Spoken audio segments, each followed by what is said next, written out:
जय हिंद दोस्तों, आप सभी का हमारे यूट्यूब चैनल विद्यालय एजुकेशन में स्वागत है। मैं सचिन आज आप सभी के लिए बीपीएससी टीआरई 3.0 और टीआरई 4.0 जो आपका एग्जाम होने वाला है उसके लिए बीपीएससी घटना चक्र की बुक से क्वेश्चन लेकर आए हैं। और ये जो बुक है ये लेटेस्ट बुक है जो घटना चक्र के द्वारा निकाली गई है। तो चलिए शुरू करते हैं आज की इस क्लास में। और आज की क्लास में आपको जो है मध्यकालीन भारत के इतिहास के महत्वपूर्ण क्वेश्चन देखने को मिलेंगे। और ये जो क्वेश्चन है ये आपके एग्जाम में बहुत ही हेल्पफुल साबित होंगे। तो चलिए शुरू करते हैं आज के इस क्लास में। आज की क्लास का पहला क्वेश्चन है, गुलाम वंश का प्रथम शासक कौन था? इल्तुतमिश, कुतुबुद्दीन ऐबक, रजिया, बलबन। गुलाम वंश का प्रथम शासक था कुतुबुद्दीन ऐबक। भी ऑप्शन यहाँ पे राइट हो जाएगा। भारत में गुलाम वंश का प्रथम शासक कुतुबुद्दीन ऐबक 1206 से लेकर के 1210 तक था और वह ऐबक नामक तुर्क जनजाति का था। बचपन में उसे निसापुर के काजी फखरुद्दीन अब्दुल अजीज कुकी ने एक दास के रूप में खरीदा था और काजी ने उसकी उचित ढंग से देखभाल की और सभी शिक्षाओं में पूर्ण करवाया। किसको? तो कुतुबुद्दीन ऐबक को सभी शिक्षाओं में पूर्ण कराया था काजी ने। और कुतुबुद्दीन ऐबक बचपन से ही अति सुरीले स्वर में कुरान पढ़ता था, जिस कारण वह कुरान खां अर्थात कुरान का पाठ करने वाला के नाम से भी प्रसिद्ध था। अगर आपके क्वेश्चन में पूछ लिया जाता है कि कुरान खां के नाम से कौन प्रसिद्ध है तो वो है कुतुबुद्दीन ऐबक। बाद में वह निसापुर से गजनी लाया गया जहां उसे गोरी ने खरीद लिया और अपनी प्रतिभा, लगन और ईमानदारी के बल पर शीघ्र ही ऐबक ने गोरी का विश्वास प्राप्त कर लिया और गोरी ने उसे आमीर आखूर के पद पर प्रोन्नत कर दिया। और यहीं से उसके जीवन का एक नया अध्याय आरंभ हुआ। वह दिल्ली का पहला तुर्क शासक था। यद्यपि वह लाहौर से ही शासन करता था और उसी को भारत में तुर्की राज्य का संस्थापक भी माना जाता है। मोहम्मद गौरी की मृत्यु के बाद लाहौर के नागरिकों द्वारा आमंत्रित करने पर वहां पहुंचकर शासन सत्ता अपने हाथ में ले लिया। और यद्यपि उसने अपना राज्याभिषेक गौरी के मृत्यु के 3 माह पश्चात जून 1206 में कराया था।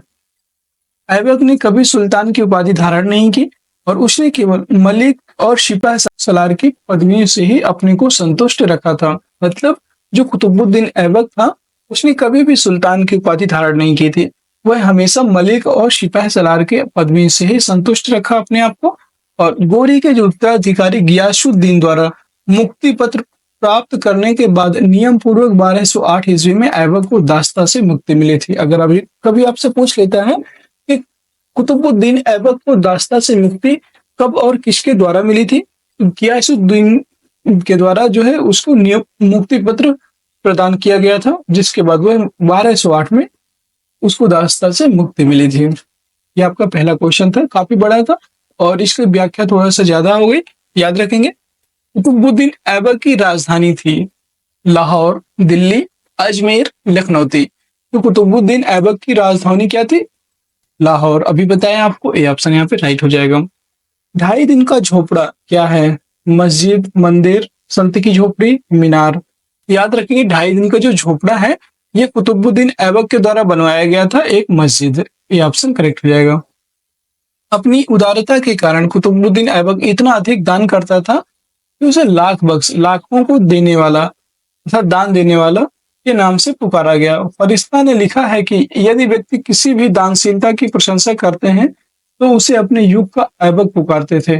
मतलब अगर कोई जैसे उस टाइम पे कोई भी अगर दान देता था सबसे ज्यादा तो उसको ऐबक बोला जाता था कि ये भी ऐबक की तरह कार्य कर रहा है। इसकी एक उपाधि कुरान ख्वां भी थी और ऐबक को साहित्य से अनुराग था। मतलब कुतुबुद्दीन ऐबक जो थे इनको साहित्य से प्रेम था और स्थापत्य कला में भी रुचि थी। तत्कालीन विद्वान हसन निजामी और फक्र मुदब्बिर को उसका संरक्षण भी प्राप्त था। उन्होंने ऐबक को अपने ग्रंथ समर्पित किए थे और हसन निजामी ने ताज उल मासिर की रचना की।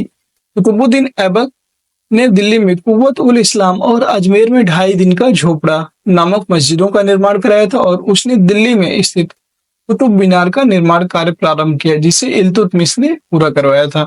यहाँ से क्वेश्चन बहुत पूछता है कि कुतुब मीनार का निर्माण किसने शुरू करवाया था? तो शुरू करवाया था कुतुबुद्दीन ऐबक ने। और इसको कंप्लीट पूर्ण किसने करवाया था? इल्तुतमिश ने। अगला प्रश्न है क्वेश्चन नंबर 4, कुतुब मीनार किसके द्वारा पूरा किया गया था? देखिए सेम क्वेश्चन है इल्तुतमिश, कुतुबुद्दीन ऐबक, उलूग खां, रजिया सुल्तान। उपयुक्त में से कोई नहीं है, एक से अधिक। देखिए सारे ऑप्शन पढ़ने का मतलब ये है कि आपको सभी ऑप्शन एक बार देखना है पहले। ऐसा नहीं है कि आप कोई भी क्वेश्चन पढ़ें और उसका आंसर झट से आपने लगा दिया, ऐसा नहीं करिएगा एग्जाम में।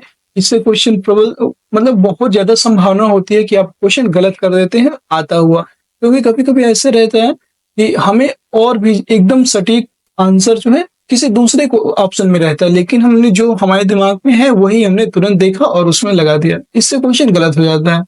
आपको सभी ऑप्शन पढ़ना है, धैर्य बना के पढ़ना है। इसीलिए हम यहाँ पे एग्जाम जब अभी क्वेश्चन करवा रहे हैं तो सारे के सारे ऑप्शन पढ़ते हैं, ताकि आप लोगों को जब यहाँ पे प्रैक्टिस रहेगी सारे ऑप्शन को पढ़ने की, तभी आप वहां भी पढ़ेंगे। अगर आप यहाँ पे डायरेक्ट मैं आंसर मारूंगा तो फिर वहां से आपको आप भी सेम जैसे हम करेंगे कि डायरेक्ट देखा कुतुब मीनार का किसके द्वारा पूरा करवाएंगे, इल्तुतमिश के द्वारा, आप वहां पे इल्तुतमिश ढूंढोगे। लेकिन ऐसा नहीं है, कभी कभी होता है कि जो है हम जो क्वेश्चन हमें आता रहता है, जो आंसर हमें आता है वो वहां पे नहीं होता है, फिर वहां पे हम क्वेश्चन गलत कर देते हैं क्योंकि पढ़ते नहीं है। इसलिए आपको सारे ऑप्शन पढ़ना है। क्वेश्चन नंबर 4 है कि कुतुब मीनार किसके द्वारा पूरा किया गया? ये जो है इल्तुतमिश के द्वारा पूरा किया गया, और इसको जो है शुरू किसके द्वारा किया गया था? कुतुबुद्दीन ऐबक के द्वारा। ये ऑप्शन यहाँ पे राइट हो जाएगा। अगला प्रश्न है क्वेश्चन नंबर 5, भारत में मोहम्मद गौरी ने किसको प्रथम अख्ता प्रदान किया था? ताजुद्दीन यल्दौज, कुतुबुद्दीन ऐबक, शमसुद्दीन इल्तुतमिश, नासिरुद्दीन कुबाचा। भारत में जो मोहम्मद गौरी हैं उन्होंने प्रथम अख्ता प्रदान किया था कुतुबुद्दीन ऐबक को। भी आपको यहाँ पे राइट हो जाएगा। मोहम्मद गौरी की विजयों के बाद शीघ्र ही उत्तर भारत में अख्ता प्रथा स्थापित हो गई। गौरी गौरी के मोहम्मद शाम जो मोहम्मद गौरी हैं, इन्होंने कुतुबुद्दीन ऐबक को 1191 ईस्वी में हांसी अख्ता या इक्ता प्रदान किया। 1392 ईस्वी में तराइन के द्वितीय युद्ध में उसने महत्वपूर्ण भूमिका निभाई और उसके कार्यों से प्रसन्न होकर गौरी ने क्रमशः कुहराम और समाना का प्रशासक नियुक्त किया था। कुहराम और समाना का प्रशासक कब नियुक्त किया? 1192 में। किसने नियुक्त किया? मोहम्मद गौरी ने। किसको नियुक्त किया? कुतुबुद्दीन ऐबक को। ऐसे आपको याद होना चाहिए। फिर वसुतः 1192 से 1206 ईस्वी तक उसने गौरी के प्रतिनिधि के रूप में उत्तरी भारत के विजित भागों का प्रशासन संभाला, और इस अवधि में ऐबक ने उत्तरी भारत में तुर्की शक्ति का विस्तार भी किया था। अगला क्वेश्चन है क्वेश्चन नंबर 6, बिहार का प्रथम मुस्लिम विजेता कौन था? मलिक इब्राहिम, इल्तुतमिश, बख्तियार खिलजी, अली मर्दान खिलजी। उपयुक्त में से कोई नहीं, एक से अधिक। बिहार का प्रथम मुस्लिम विजेता था बख्तियार खिलजी। सी ऑप्शन यहाँ पे राइट हो जाएगा। बहुत बार क्वेश्चन पूछा गया है, आपको कंफ्यूज नहीं होना है। सी ऑप्शन इसका राइट हो जाएगा, बख्तियार खिलजी। मोहम्मद गौरी के एक साधारण दास इख्तियारुद्दीन मोहम्मद बिन बख्तियार खिलजी ने 1193 ईस्वी से 1202 ईस्वी के मध्य बिहार की विजय की तथा नालंदा एवं विक्रमशिला बिहार को तहस नहस कर राजधानी ओदंतपुरी पर कब्जा कर लिया। उसने 1202 से 1203 ईस्वी के आसपास बंगाल पर आक्रमण किया।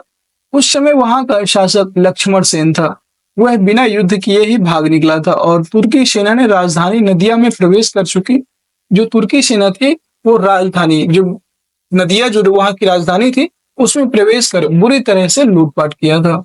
राजा की अनुपस्थिति में नगर ने आत्मसमर्पण कर दिया और लक्ष्मण सेन ने भागकर दक्षिण बंगाल में शरण ली थी और वहीं कुछ समय तक शासन करता रहा। प्रसिद्ध पर्शियन इतिहासकार मिनहाजुद्दीन सिराज ने अपनी पुस्तक तबकात-ए-नासरी में बिहार के उस हमलों के बारे में विस्तार से वर्णन किया है। अगर आपसे पूछता है कभी कि जो है बिहार में जब हमला हुआ था इसका उल्लेख किस में मिलता है, तो याद रखिएगा तबकात-उल-नासरी। जो मिनहाजुद्दीन सिराज ने अपनी पुस्तक लिखी तबकात-ए-नासरी, इसमें इसका उल्लेख मिलता है। अगला प्रश्न है क्वेश्चन नंबर 7, बिहार पर बख्तियार खिलजी के हमले का पहला विवरण प्राप्त हुआ है। तारीख हिंद, तबकात-ए-नासरी से, ताजुल मासिर से, तारीख मुबारक शाही से। उपयुक्त में से कोई नहीं है, एक से अधिक। तो बिहार पर बख्तियार खिलजी के हमले का जो पहला विवरण है ये प्राप्त होता है तबकात-ए-नासरी से। ये किसके द्वारा लिखी गई? मिनहाज-उश-सिराज के द्वारा। अगला प्रश्न है क्वेश्चन नंबर 8, नालंदा बिहार का विध्वंस किया था। बख्तियार खिलजी, कुतुबुद्दीन ऐबक, मोहम्मद बिन तुगलक, अलाउद्दीन खिलजी। उपयुक्त में से कोई नहीं है, उपयुक्त में से एक से अधिक।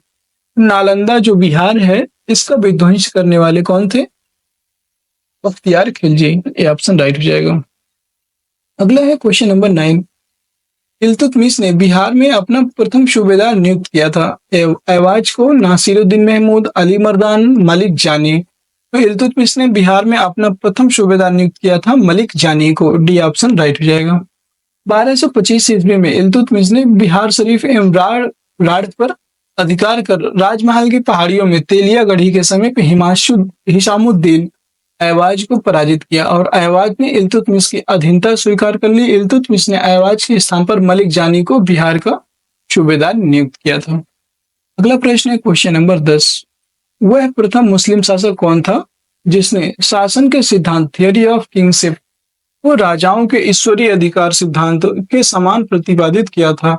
मतलब जो थियोरी ऑफ किंगशिप है इसको थियोरी ऑफ डिवाइन राइट से प्रतिपादित किया था, ये बताना है। कुतुबुद्दीन ऐबक, इल्तुतमिश, बलबन, अलाउद्दीन खिलजी। उपयुक्त में से कोई नहीं या उपयुक्त में से एक से अधिक। इसका जो है बताना है क्या सही आंसर होगा। इसमें जो है पहला मुस्लिम शासक था बलबन। बलबन एक ऐसा पहला मुस्लिम शासक था जिसने शासन के सिद्धांत को राजाओं के ईश्वरीय अधिकार सिद्धांत के समान प्रतिपादित किया था। बी सी ऑप्शन यहाँ पे राइट हो जाएगा, बलबन। बलबन को ने और क्या अपनाया था? तो बलबन ने लौह और रक्त की नीति अपनाने वाला पहला शासक था बलबन। बहुत कट्टर शासक था ये कह सकते हैं आप। बलबन प्रथम मुस्लिम शासक था जिसने शासन के सिद्धांत को राजाओं के ईश्वरीय सिद्धांत के समान प्रतिपादित किया। इसके अनुसार सुल्तान पृथ्वी पर ईश्वर का प्रतिनिधि, नियाबत एक खुदाई है और उसका स्थान पैगंबर के पश्चात है। राजा जिल्ले अल्लाह या जिल्ले इलाही अर्थात ईश्वर का प्रतिबिंब है। उसने पुत्र बुगरा खां से कहा था, जो बलबन का पुत्र है उसने अपने पुत्र बुगरा खां से कहा था कि सुल्तान का पद निरंकुशता का सजीव प्रतीक है। Question number 11। किस दिल्ली सुल्तान ने रक्त एवं लौह की नीति अपनाई थी? देखिए कोई क्वेश्चन आ गया। इल्तुतमिश, बलबन, अलाउद्दीन खिलजी, मोहम्मद बिन तुगलक। उपयुक्त में से कोई नहीं है एक से अधिक। रक्त और लौह की नीति अपनाने वाले जो शासक थे बलबन थे। बी ऑप्शन यहाँ पे राइट हो जाएगा। बलबन के विषय में और बात करेंगे। बलबन के विषय में कहा गया है कि उसने रक्त और लौह की नीति अपनाई थी। बलबन के राजत्व सिद्धांत की दो मुख्य विशेषताएं थी। प्रथम थी सुल्तान का पद ईश्वर के द्वारा प्रदत्त होता है और दूसरी थी सुल्तान का निरंकुश होना आवश्यक है। उसके अनुसार सुल्तान पृथ्वी पर ईश्वर का प्रतिनिधि, नियामत एक दाई है और उसका स्थान पैगंबर के पश्चात है। मतलब कि उसका कहना था बलबन का कि जो ये सुल्तान का पद है ये मुझे ईश्वर से मिला है और मैं ईश्वर के बाद उसका दूसरा प्रतिनिधि मैं ही हूँ। सुल्तान को कार्य करने की प्रेरणा और शक्ति ईश्वर से प्राप्त होती है। इस कारण जनसाधारण या सरदारों को उसके कार्यों की आलोचना का अधिकार नहीं है। मतलब जो भी मैं कहूंगा, जो भी राजा कहेगा वही सही है, उसकी आलोचना उनके मंत्री नहीं कर सकते हैं। अगला क्वेश्चन है क्वेश्चन नंबर 12। जब उसने राजत्व किंग से प्राप्त किया तो वह शरीयत के नियमों और आदेशों से पूर्णतः स्वतंत्र था। बर्नी ने यह कथन किस सुल्तान के लिए कहा था? देखिए बर्नी का यह जो कथन है बहुत फेमस हुआ, बहुत सारे एग्जाम्स में पूछा गया ये क्वेश्चन। इल्तुतमिश, बलबन, अलाउद्दीन खिलजी, मोहम्मद बिन तुगलक। यह कथन बर्नी ने अलाउद्दीन खिलजी के लिए कहा था। सी ऑप्शन यहाँ पे राइट हो जाएगा। जियाउद्दीन बर्नी ने उक्त कथन अलाउद्दीन खिलजी के लिए कहा था और अलाउद्दीन खिलजी दिल्ली का पहला सुल्तान था जिसने धर्म पर राज्य का नियंत्रण स्थापित किया।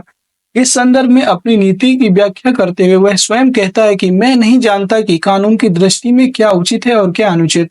मैं राज्य की भलाई अथवा अवसर विशेष के लिए जो उपयुक्त समझता हूँ उसी को करने की आज्ञा देता हूँ। अंतिम न्याय के दिन मेरा क्या होगा मैं नहीं जानता। अलाउद्दीन ने राजपद के विषय में बलबन के विचार को पुनः जीवित किया और वह राजा की सार्वभौमिकता में विश्वास रखता था जो पृथ्वी पर ईश्वर का प्रतिनिधि मात्र है। उसने अपनी शक्ति की वृद्धि के विषय में खलीफा की अनुमति लेना आवश्यक नहीं समझा और इसलिए उसने खलीफा से अपने पद की मान्यता प्राप्त करने के संबंध में कोई याचना नहीं की।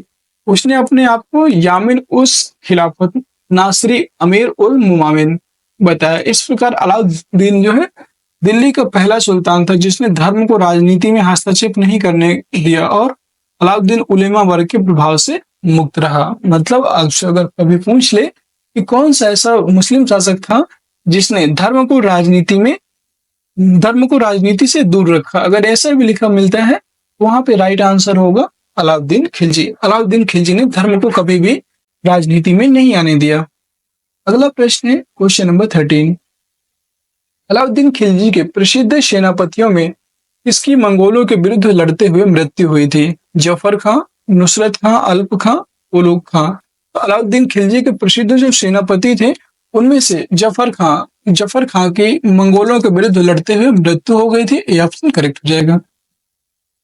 अलाउद्दीन खिलजी का प्रसिद्ध सेनापति जफर खां मंगोलों के विरुद्ध लड़ता हुआ मारा गया, जो अपने समय का श्रेष्ठ और साहसी सेनापति था। जफर खां के शौर्य और भारतीय सेना की दृढ़ता से मंगोल इतने प्रभावित हुए कि वे उसी रात को 30 कोस पीछे हट गए और वापस चले गए थे। अगला प्रश्न है क्वेश्चन नंबर 14। रानी पद्मिनी का नाम अलाउद्दीन के चित्तौड़ विजय से जोड़ा जाता है। उनके पति का नाम क्या था? ये बताना है। रानी पद्मिनी के जो पद्मावत बनी है कहानी है ना, पद्मावत मलिक मोहम्मद जैसी के द्वारा लिखी गई है। और रानी पद्मिनी जो उसमें रहती हैं उनके पति का क्या नाम है ये बताना है। महाराणा प्रताप सिंह, रणजीत सिंह, राजा मान सिंह, राणा रतन सिंह। तो इनके पति का नाम था राणा रतन सिंह। डी ऑप्शन यहाँ पे राइट हो जाएगा। पद्मिनी की कहानी का आधार 1540 ईस्वी में मलिक मोहम्मद जायसी द्वारा लिखित काव्य पुस्तक पद्मावत है और इसके अनुसार पद्मिनी चित्तौड़ के राणा रतन सिंह की अत्यंत सुंदर और विदुषी पत्नी थी। ठीक है। अमीर खुसरो ने सुलेमान और रानी सैबा के प्रेम प्रसंग का उल्लेख अपने ग्रंथ में किया था। अमीर खुसरो ने जो सुलेमान और रानी सैबा जो थे इनके प्रेम प्रसंग का उल्लेख भी अपने ग्रंथ में किया था और उसने अपने संकेतों में अलाउद्दीन की क्षमता सुलेमान से तथा पद्मिनी की तुलना सैबा से की थी। संभवतः इसी आधार को मानकर मलिक मोहम्मद जायसी ने पद्मावत की रचना की और राणा रतन सिंह की रानी पद्मिनी की कहानी बनी थी। अगला प्रश्न है क्वेश्चन नंबर 15। अलाउद्दीन खिलजी के आक्रमण के समय देवगिरी का शासक कौन था? जो देवगिरी है, देवगिरी के शासक कौन थे अलाउद्दीन खिलजी के आक्रमण के समय? रामचंद्र देव, प्रताप रुद्र देव, मलिक काफूर, राणा रतन सिंह। याद रखेंगे अलाउद्दीन खिलजी के आक्रमण के समय रामचंद्र देव देवगिरी के शासक थे। ये ऑप्शन राइट हो जाएगा। मलिक काफूर जो है यह अलाउद्दीन खिलजी का सेनापति था। अलाउद्दीन खिलजी के आक्रमण के समय देवगिरी का शासक रामचंद्र देव था और 1296 ईस्वी में देवगिरी के शासक रामचंद्र देव ने अलाउद्दीन के सफल आक्रमण से बाध्य होकर उसे प्रतिवर्ष एलिचपुर की आय भेजने का वादा किया था, परंतु 1305 ईस्वी अथवा 1306 ईस्वी में उसने उस कर को दिल्ली नहीं भेजा, जिस कारण 1307 ईस्वी में अलाउद्दीन ने मलिक काफूर के नेतृत्व में एक सेना देवगिरी पर आक्रमण करने के लिए भेजी। राजा रामचंद्र देव युद्ध में पराजित हुआ और उसने आत्मसमर्पण कर दिया था। अगला प्रश्न है क्वेश्चन नंबर 16। इस सुल्तान के काल में खालिसा भूमि अधिक पैमाने में विकसित हुई। गयासुद्दीन बलबन, अलाउद्दीन खिलजी, मोहम्मद बिन तुगलक, फिरोज शाह तुगलक। तो कौन से ऐसे सुल्तान थे जिसके काल में खालिसा भूमि अधिक पैमाने में विकसित हुई थी? तो वो थे अलाउद्दीन खिलजी। अलाउद्दीन खिलजी के ही शासनकाल में खालसा भूमि अधिक पैमाने पर विकसित हुई थी। नेक्स्ट क्वेश्चन है अलाउद्दीन की राजस्व और लगान व्यवस्था का मुख्य उद्देश्य एक शक्तिशाली और निरंकुश राज्य की स्थापना करना था। उसने उन सभी व्यक्तियों से भूमि छीन ली थी जिन्हें वह मिल्क, राज्य द्वारा प्रदत्त संपत्ति, इनाम, इंदिरात और पेंशनें, मतलब जिनको भी राज्य के द्वारा भूमि दी गई थी वो सभी भूमि छीन लिया था उसने, तथा वक्फ, धर्मार्थ प्राप्त हुई भूमि आदि के रूप में मिली थी। खालसा भूमि अधिक पैमाने पर यहाँ पर विकसित हुई थी अलाउद्दीन खिलजी के समय में। अगला क्वेश्चन है क्वेश्चन नंबर 17। अलाई दरवाजा का निर्माण किस सुल्तान ने करवाया था? इल्तुतमिश, बलबन, अलाउद्दीन खिलजी, फिरोज तुगलक। अलाई दरवाजे का निर्माण अलाउद्दीन खिलजी के द्वारा करवाया गया था और यह जो है कुतुब मीनार के निकट करवाया गया था। इसका निर्माण जो अलाउद्दीन खिलजी के द्वारा अलाई दरवाजा है इसका निर्माण कुतुब मीनार के निकट करवाया गया और इसका निर्माण लाल पत्थरों तथा संगमरमर के द्वारा हुआ। यह 1311 ईस्वी में बनकर तैयार हुई और इल्तुतमिश के मकबरे की तरह इसमें एक चौकोर बड़ा कमरा है जिसकी छत पर एक गुंबद है और इसकी चारों दीवारें में एक मेहराबदार प्रवेश द्वार है। मेहराबदार एक प्रवेश द्वार यहाँ पे स्थित है। अगला है क्वेश्चन नंबर 18। दिल्ली के किस सुल्तान ने सबसे ज्यादा नहरों का निर्माण करवाया? फिरोज शाह तुगलक, इल्तुतमिश, बलबन, सिकंदर लोदी। में से कोई नहीं है, एक से अधिक। याद रखेंगे दिल्ली के किस सुल्तान ने, दिल्ली के ऐसा पहला सुल्तान था जिसने सबसे अधिक नहरों का निर्माण करवाया, वो था फिरोज शाह तुगलक। ये ऑप्शन करेक्ट हो जाएगा। फिरोज शाह तुगलक का शासनकाल भारत में नहरों के सबसे बड़े जाल का निर्माण करने के कारण प्रसिद्ध रहा। सिंचाई की सुविधा के लिए उसने 5 बड़ी नहरों का निर्माण कराया। फिरोज तुगलक उलेमा वर्ग की स्वीकृति के पश्चात हक के सर्व नामक सिंचाई कर लगाने वाला दिल्ली का प्रथम सुल्तान था। कौन सा कर लगाया था? सिंचाई कर। हक ए सर्व, कभी कभी पूछ लेता है कि हक ए सर्व जो है किस लिए लगाया जाता है, याद रखेंगे ये सिंचाई कर होता है। और दिल्ली का प्रथम सुल्तान उन किसानों को जो सिंचाई के लिए शाही नहरों का पानी प्रयोग में लाते थे, अपनी पैदावार का 1/10 भाग सरकार को देना पड़ता था। अगला प्रश्न, क्वेश्चन नंबर 19। फिरोज तुगलक द्वारा स्थापित दारुल सफा क्या था? एक दान सफा और एक दानशाला, एक खैराती अस्पताल, एक पुस्तकालय, तीर्थ यात्रियों के लिए एक अतिथि गृह। याद रखा, फिरोज तुगलक द्वारा स्थापित दारुल सफा एक खैराती अस्पताल था। बी ऑप्शन राइट हो जाएगा। राज्य के खर्च पर हज की व्यवस्था करने वाला पहला भारतीय शासक फिरोज तुगलक था। उसने दारुल सफा नामक एक खैराती अस्पताल की स्थापना भी की और उसमें कुशल हकीम रखे थे, मतलब अच्छे से अच्छे हकीम भी वहां पे नियुक्त किए। और दारुल सफा एक खैराती अस्पताल था, ये याद रखेंगे। Question number 20। निम्नलिखित में से किस सुल्तान ने बेरोजगारों को रोजगार दिलवाया? अलाउद्दीन खिलजी, मोहम्मद बिन तुगलक, फिरोज तुगलक, शेरशाह सूरी। याद रखिएगा, इसने जो है बेरोजगारों को रोजगार दिलाया था वो थे फिरोज तुगलक। फिरोज तुगलक ने जो है बेरोजगारों को रोजगार दिलाया था, इसलिए ये और भी फेमस हुए। ये ऑप्शन करेक्ट हो जाएगा। फिरोज शाह तुगलक ने सामान्य लोगों की भलाई के लिए कुछ उपकार के कार्य किए। नियुक्ति के लिए एक दफ्तर, रोजगार जिसे रोजगार दफ्तर कहते हैं, खोलकर तथा प्रत्येक मनुष्य के गुण एवं योग्यता की पूरी जांच पड़ताल के बाद यथासंभव अधिक से अधिक लोगों को नियुक्ति देकर उसने बेकारी अर्थात बेगारी, यहाँ पे होना चाहिए, बेगारी की समस्या को हल करने का प्रयास किया था। याद रखेंगे, अगर आपसे कभी पूछ लेता है कि रोजगार की समस्या को हल करने वाला सुल्तान कौन था, वो था आपका फिरोज शाह तुगलक। अच्छी क्लास की क्वेश्चन बहुत इंपॉर्टेंट है, क्योंकि आपने जो है क्वेश्चन तो पढ़े होंगे अभी इससे पहले, लेकिन थोड़ा सा लेवल के, ये सभी क्वेश्चन लेवल के क्वेश्चन है। जब टफ क्वेश्चन बनेगा तो यहीं से बनेगा, और सरल क्वेश्चन बनेगा तो आप सभी को आते ही हैं। जैसे दिल्ली का प्रथम सुल्तान कौन था, ये सब तो आप बता लेंगे। कुछ क्वेश्चन है जो थोड़ा सा टफ है और अच्छे क्वेश्चन है।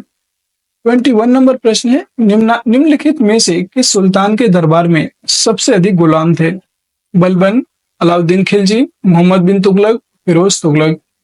किस सुल्तान के दरबार में सबसे अधिक गुलाम थे? फिरोज शाह तुगलक के दरबार में सबसे अधिक गुलाम थे। डी ऑप्शन यहाँ पे राइट हो जाएगा। फिरोज को दासों का बहुत शौक था। उसके दासों की संख्या संभवतः 1,80,000 तक पहुंच गई थी। उनकी देखभाल के लिए एक पृथक विभाग दीवाने बंदगान का गठन किया गया था। अब देखिए, ये भी पूछ सकता है कि दीवाने बंदगान क्या है। तो दीवाने एक बंदगान जो है दासों की रक्षा के लिए, दासों की देखरेख के लिए बनाया गया, गठन किया गया एक विभाग था जिसे दीवाने बंदगान कहते हैं। उन दासों की शिक्षा का पूर्ण ध्यान रखा जाता था।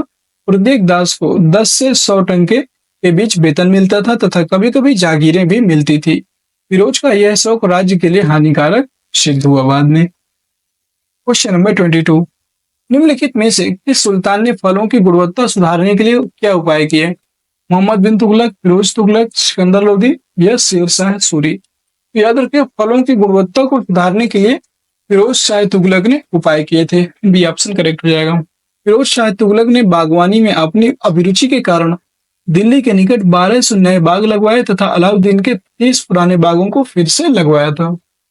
दोस्तों, अगर आप सभी को क्लास पसंद आ रही है तो क्लास को एक बार सभी लोग लाइक कर दीजिए, शेयर कर दीजिए। चैनल में नए हैं तो चैनल को सब्सक्राइब जरूर कर लीजिए। दोस्तों, ये जो क्लास है आपके सभी एग्जाम्स के लिए बहुत ही हेल्पफुल होगी, लेकिन जो टीचर का एग्जाम है ये बीपीएससी के द्वारा ही कंडक्ट करवाया जा रहा है। और आप सभी के लिए एक और अच्छी बात है कि जो है बीपीएससी के नए चेयरमैन देखे चेंज हो चुके हैं, नए चेयरमैन बन चुके हैं। तो आप सभी को पता है, हो सकता है कि नए चेयरमैन अपने नए मतलब कुछ नया हासिल करें, नया ऐड करने की कोशिश करें और आपके पेपर को पुराने क्वेश्चन रिपीट करने की कोशिश करें, ये भी हो सकता है। देखिए 3 बार एग्जाम हो चुका है बीपीएससी का, लेकिन अभी तक वो सेम अध्यक्ष थे जो बीपीएससी के अध्यक्ष थे, लेकिन अध्यक्ष चेंज हुए तो हो सकता है कि पेपर का पैटर्न भी थोड़ा सा चेंज हो और पुराने क्वेश्चन जो बीपीएससी के द्वारा पुराने पैटर्न के क्वेश्चन पूछे गए थे वही क्वेश्चन दोबारा रिपीट हो।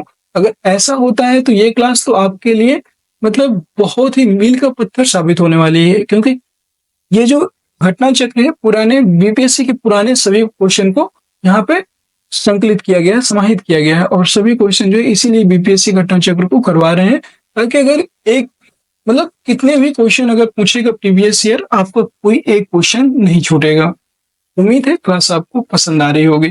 23 नंबर प्रश्न है, फारसी यात्री अब्दुल रज्जाक भारत में किस राजा के शासनकाल में आया था? देवराय प्रथम, कृष्णदेवराय प्रथम, देवराय द्वितीय, कृष्णदेवराय द्वितीय। उपरोक्त में से कोई नहीं है एक से अधिक। तो अब्दुल रज्जाक ये फारसी यात्री था और ये देवराय द्वितीय के शासनकाल में भारत आया था। सी ऑप्शन करेक्ट हो जाएगा। फारसी राजदूत अब्दुल रज्जाक संगम वंश के सबसे प्रतापी शासक देवराय द्वितीय, जिनका कार्यकाल था 1422 से 1446 तक, इनके शासनकाल में विजयनगर आया था। उसने अपने यात्रा वृत्तांत मतला उस सदाइन व मज्म उल बहरीन में देवराय द्वितीय के शासनकाल का वर्णन किया है। ये बात आपको याद रखनी है कि जो अब्दुल रज्जाक था उसकी कौन कौन सी किताबें थी, मतला उस सदाइन और मज्म उल बहरीन, इसमें जो है देवराय द्वितीय के शासनकाल का वर्णन किया है अब्दुल रज्जाक ने। अगला प्रश्न है 24, तैमूर के आक्रमण के बाद भारत में किस वंश का राज स्थापित हुआ या किस वंश का शासन हुआ स्थापित हुआ था? तैमूर के आक्रमण के बाद लोदी वंश, सैयद वंश, तुगलक वंश या खिलजी वंश? इसका राइट आंसर हो जाएगा सैयद वंश। तैमूर के आक्रमण ने तुगलक शासन को कमजोर कर दिया था और 1412 ईस्वी में नासिरुद्दीन की मृत्यु के साथ ही तुगलक वंश का अंत हो गया था। और यहाँ पे याद रखेंगे 1413 ईस्वी में सरदारों ने दौलत खां को दिल्ली का सुल्तान चुना, परंतु उसे दौलत खां के सूबेदार खिज्र खां ने पराजित कर दिया। वह तैमूर द्वारा नियुक्त लाहौर का सूबेदार था और तैमूर के आक्रमण के बाद 1414 ईस्वी में उसने दिल्ली पर अधिकार कर लिया और एक नए वंश सैयद वंश की नींव डाली थी। तो आपका बी ऑप्शन यहाँ पे राइट हो जाएगा, सैयद वंश। सैयद वंश राइट हो जाएगा। ठीक है, अगला प्रश्न है 25, निम्नलिखित में से किस सुल्तान ने एक नगर बसाया था जहां अब आगरा है? मोहम्मद बिन तुगलक, फिरोज तुगलक, बहलोल लोदी, सिकंदर लोदी। किस सुल्तान ने एक नगर बसाया था? ये सुल्तान था Sikandar Lodi. D option right हो जाएगा। 17 जुलाई 1489 ईस्वी को निजाम खां सुल्तान सिकंदर शाह के नाम से सिंहासन पर बैठा। वह लोदी के वंश का महानतम शासक था और 1504 ईस्वी में सिकंदर लोदी ने राजस्थान के शासकों पर नियंत्रण के उद्देश्य से यमुना नदी के किनारे आगरा नामक नवीन नगर बसाया और इसे अपनी राजधानी बनाया था। उसने कृषि और व्यापार की उन्नति के लिए प्रयत्न किया। नाप का पैमाना गज ए सिकंदरी उसी के समय में आरंभ किया गया। उसने निर्धनों के लिए मुफ्त भोजन की व्यवस्था की। उसके समय में योग्य व्यक्तियों की एक सूची बनाकर प्रत्येक 6 माह पश्चात उसके सामने प्रस्तुत की जाती थी। वह शिक्षित और विद्वान था। उसके स्वयं के आदेश से एक आयुर्वेदिक ग्रंथ का फारसी में अनुवाद किया गया था, ये आप याद रखेंगे, जिसका नाम था फरहंगे सिकंदरी रखा गया। और उसके समय में गायन विद्या का एक श्रेष्ठ ग्रंथ लज्जत ए सिकंदर शाही की रचना हुई। सिकंदर लोदी शहनाई सुनने का बहुत शौकीन था और वह गुलरुखी उपनाम से कविताएं लिखता था। तो याद रखिएगा सिकंदर शाह के बारे में ये क्वेश्चन बहुत पूछा गया है कि गुलरुखी उपनाम से कविताएं लिखने वाला शासक कौन था? वो था सिकंदर शाह। अगला क्वेश्चन है, नेक्स्ट क्वेश्चन है 26, विजयनगर साम्राज्य के संस्थापक कौन थे? देवराय प्रथम, कृष्णदेवराय, हरिहर बुक्का, वीर नरसिंह राय। उपरोक्त में से कोई नहीं है एक से अधिक। विजयनगर साम्राज्य के जो संस्थापक थे उनका नाम था हरिहर बुक्का। सी ऑप्शन यहाँ पे राइट हो जाएगा। विजयनगर साम्राज्य की स्थापना मोहम्मद बिन तुगलक के शासनकाल में वर्ष 1336 ईस्वी में हरिहर एवं बुक्का नामक 2 भाइयों के द्वारा किया गया था और इस राज्य की राजधानी हम्पी थी, जो कि तुंगभद्रा नदी के किनारे स्थित है। ये आप याद रखें। 27 नंबर प्रश्न है, विजयनगर के उस पहले शासक की पहचान करें जिसने बहमनियों से गोवा को छीना था। हरिहर प्रथम, हरिहर द्वितीय, बुक्का प्रथम, देवराय द्वितीय। विजयनगर के उस पहले शासक की जो पहचान है वो है हरिहर द्वितीय। हरिहर द्वितीय ने बहमनियों से गोवा को छीना था। बी ऑप्शन करेक्ट हो जाएगा। नेक्स्ट क्वेश्चन है 28। यहाँ पे इसकी व्याख्या देख लीजिए। 1377 ईस्वी में बुक्का की मृत्यु के बाद उसका पुत्र हरिहर द्वितीय 1377 से 1407 ईस्वी तक सिंहासन पर बैठा और उसने महाराजा धीराज की उपाधि ग्रहण की थी। आपको एक चीज बताना है, महाराजा धीराज की उपाधि और किस शासक ने ग्रहण की थी? एक तो हो गया हरिहर द्वितीय और इसके पहले किसने शासक महाराजा धीराज की उपाधि धारण की थी? इसका आंसर जरूर बताइएगा। उसने कनारा, मैसूर, त्रिचिनापल्ली, कांची आदि प्रदेशों को जीता और श्रीलंका के राजा से राजस्व वसूल किया। बहमनी राज्य से भी उसका संघर्ष हुआ और 1377 ईस्वी में सुल्तान मुजाहिद ने उसके राज्य पर आक्रमण किया किंतु सफल नहीं हुआ। हरिहर द्वितीय की सबसे बड़ी सफलता पश्चिम में बहमनी राज्य से बेलगांव व गोवा को छीनना था और वह शिव का उपासक था। Question number 28। विजयनगर के राजा कृष्णदेव राय ने गोलकुंडा का युद्ध किस राजा के साथ लड़ा था? कुली कुतुब शाह, कुतुबुद्दीन ऐबक, इस्माइल आदिल खान, गजपति। विजयनगर के जो राजा कृष्णदेव राय थे, इन्होंने गोलकुंडा का युद्ध कुली कुतुब शाह के साथ लड़ा था। ये ऑप्शन करेक्ट हो जाएगा। विजयनगर के राजा कृष्णदेव राय ने गोलकुंडा का शासक युद्ध गोलकुंडा के सुल्तान कुली कुतुब शाह के साथ लड़ा था और गोलकुंडा में कुतुब शाही वंश की स्थापना कुली कुतुब शाह ने ही की थी। जब कृष्णदेव राय उड़ीसा के साथ युद्ध में व्यस्त था तब कुतुब शाह ने विजयनगर की सीमा पर स्थित पांगल और गुंटूर के दुर्ग पर आक्रमण किए तथा वारंगल, कोडवीडू आदि के किले जीत लिए। इसके पश्चात उसने विजयनगर पर आक्रमण करने का प्रयास किया और कृष्णदेव राय और कुतुब शाह के बीच संघर्ष हुआ। कुतुब शाही सेना पराजित हो गई थी। फिर अगला प्रश्न है 29। विजयनगर साम्राज्य के वित्तीय व्यवस्था की मुख्य विशेषता क्या थी?